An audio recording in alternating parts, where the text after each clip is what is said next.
Hi, Y Scholars. Welcome to week 17 of study group, Studying Effectively, Note-Taking Part 1, Saving You Time. Just to start off for today, we're going to go over our vision and mission as always. So our vision is to elevate people's growth mindset so we all achieve higher ambitions. And our mission is to guide first-gen high school students to the pursuit and obtain of college education. So again, we have these study groups just so that you could build the skills to both develop your student success skills and really utilize them in your daily life and further your progress and achievement while finishing your high school education and accomplishing your college education. So moving forth, we'll go over our study group purposes. So our first purpose is to increase your connections with other Y Scholars. So again, build those relationships with one another. Improve your student success skills, as mentioned before, and guide you to practice your growth mindset. So again, we give you the tools. Now it's up to you to really utilize them and put them forth. So for today, go ahead and have your YSP journal ready just to do a few reflections later on as we dive more in deep into content. So to begin today, we want to do just a quick recap of what we discussed last week.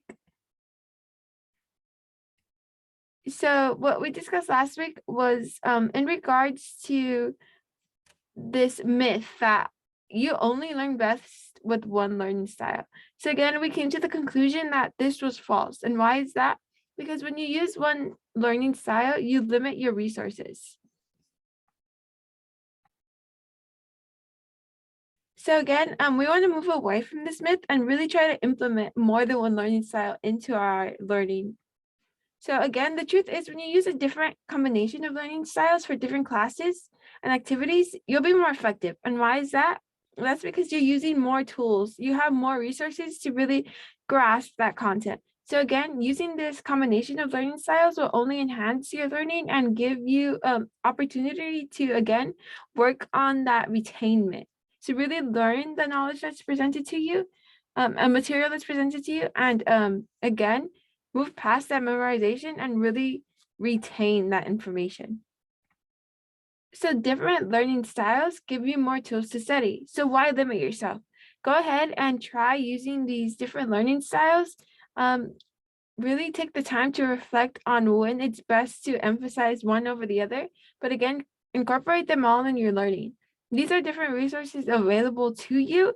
And as you learn to strategically implement them all in every activity that you do, you'll see that, again, you're enhancing your learning, you're enhancing your ability to retain. So overall, you're enhancing the opportunity for you to succeed. So the three different learning styles that we discussed were auditory, visual, and tactile. So we'll go more into depth on how these could be seen in different classes and different ways you can practice these once more. So your auditory, this is really your listening and speaking focus. So this is your, again, ability to really use those communication skills or hearing skills in order to enhance that retainment. So this could be in the form of reading text out loud, reviewing flashcards out loud, listening to videos via Crash Course, Khan Academy, anything on YouTube, teaching others, or having other quiz you out loud. So again, when you are saying these words out loud, your brain really has to register what is coming out of your mouth, what words you're deciding to put out there. So again, this use of auditory is furthering your interpretation skills of the content that you either read, that you see.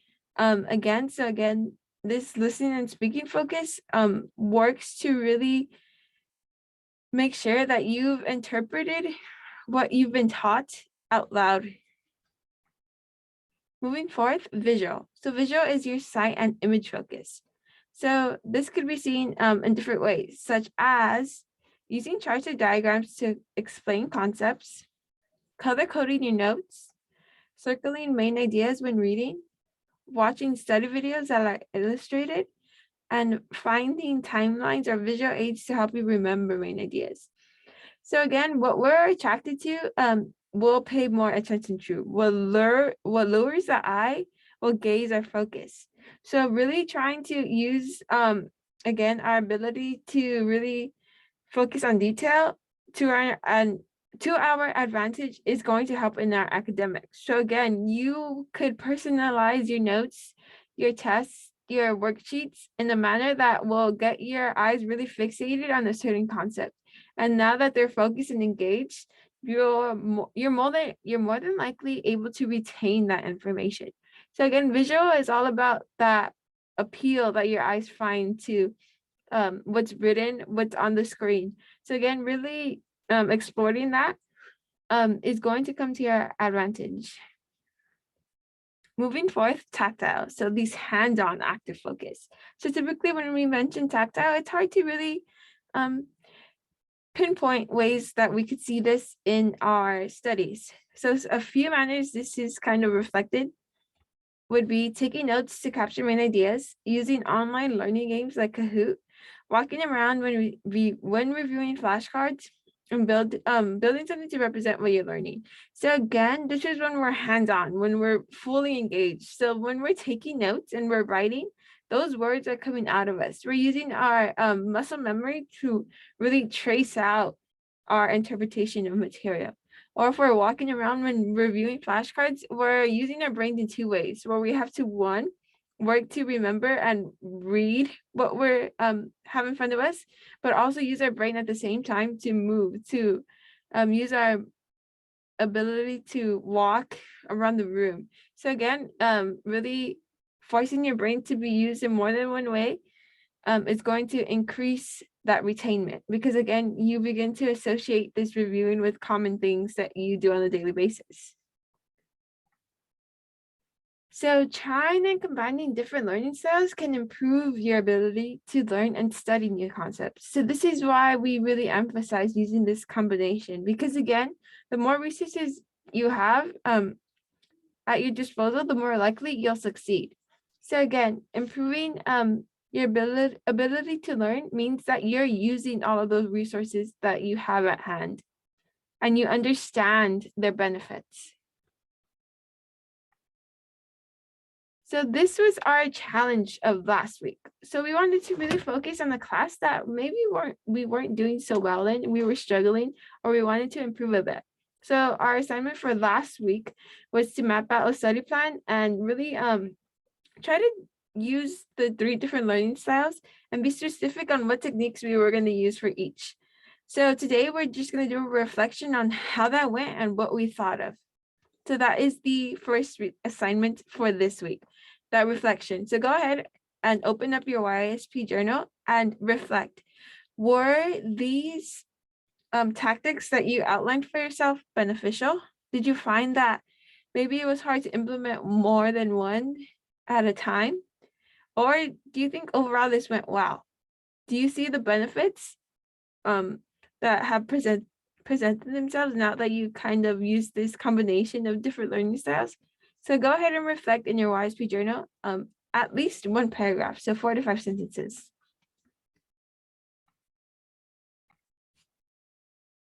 Now that you've taken some time to reflect, we're going to go ahead and dive into this week's content.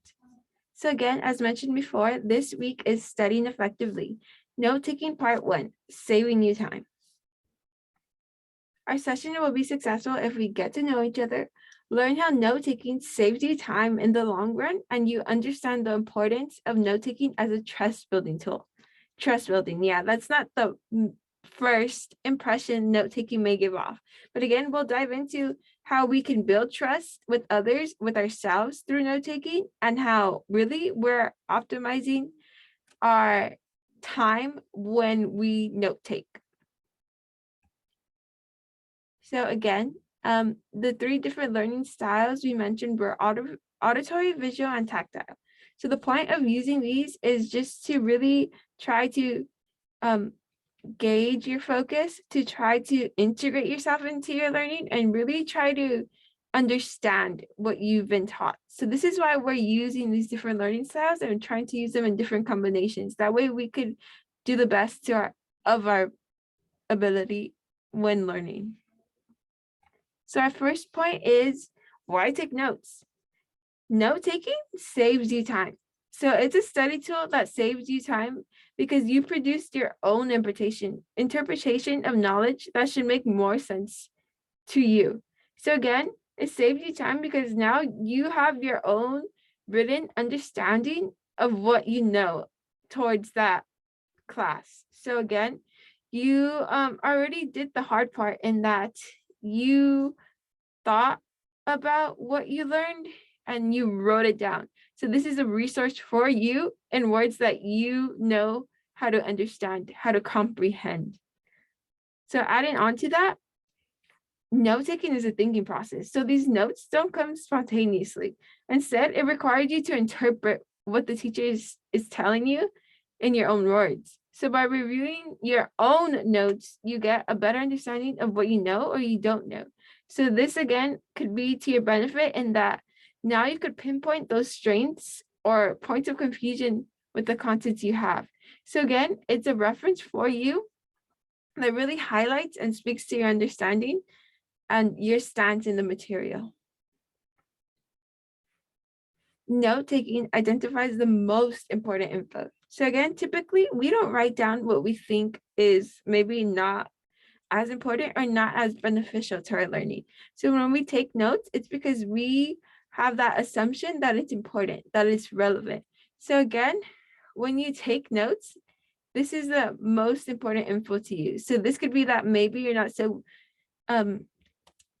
clear about certain concepts and you write it down. So now you have that point of reference. Hey, I need to go back and review this. Or maybe the teacher may have said the same phrase over and over. That repetitiveness stuck to you and you wrote it down. Now you have that to look back on, and that's most likely to come out later in the class, whether it's through quizzes, tests, essays. So again, when you're note taking, you really are taking the time to identify what you find most important.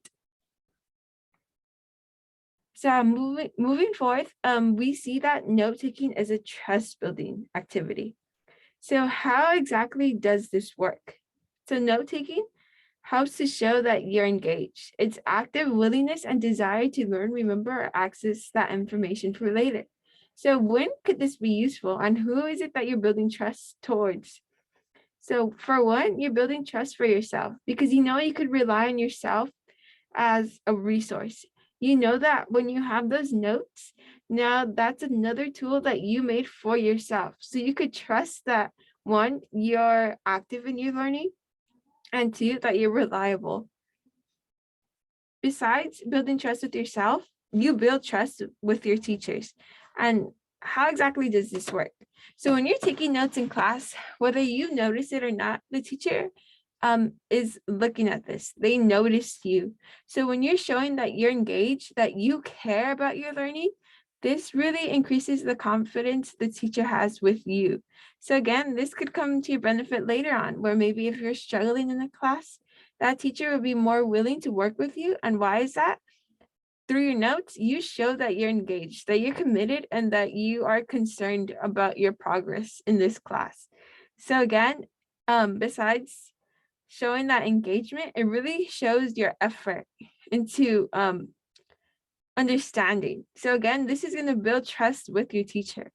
It shows your commitment, and this goes a long way. So it has both direct and indirect consequences that only serve to your benefit.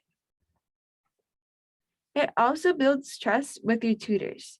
So when you're working with tutors, they'll be more than likely more trusted that they can help you if they have your notes that they could use as well as a reference. So they'll be able to really look at your notes and see where that confusion is.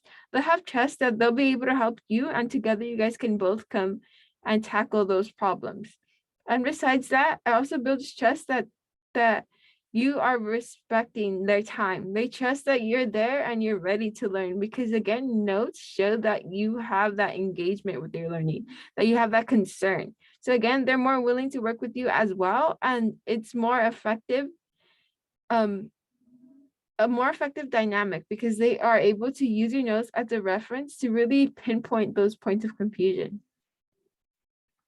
Last but not least, these have consequences later in life because again, those habits that you develop now are going to be apparent in the future.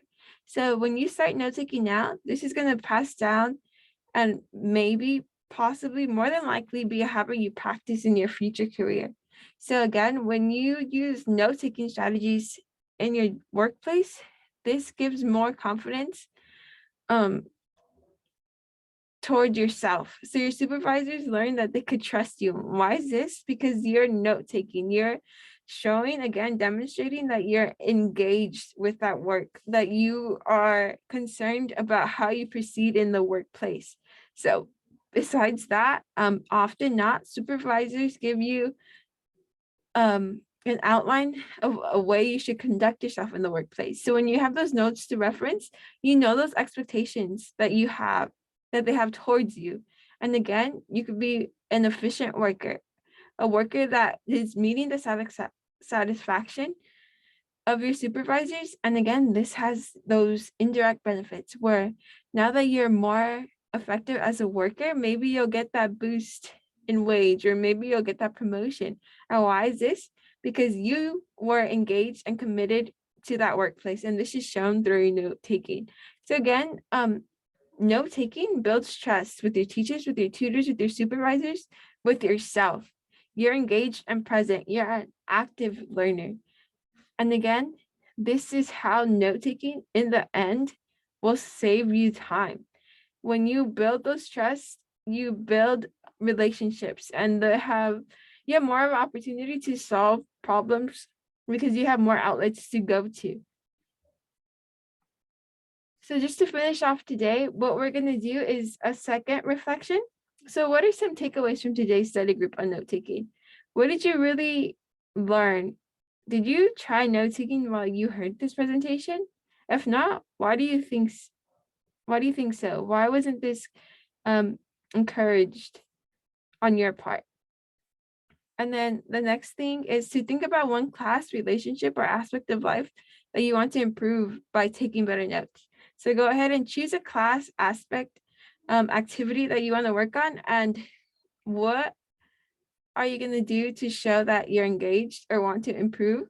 You're going to show that commitment in the form of note taking. So where are you going to be using this note taking skill now after having watched this lecture on note taking and studying effectively?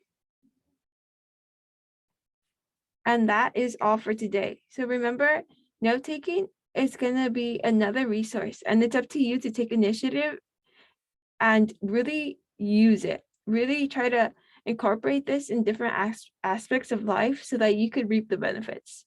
So thank you for joining, and I hope you have a good rest of your day.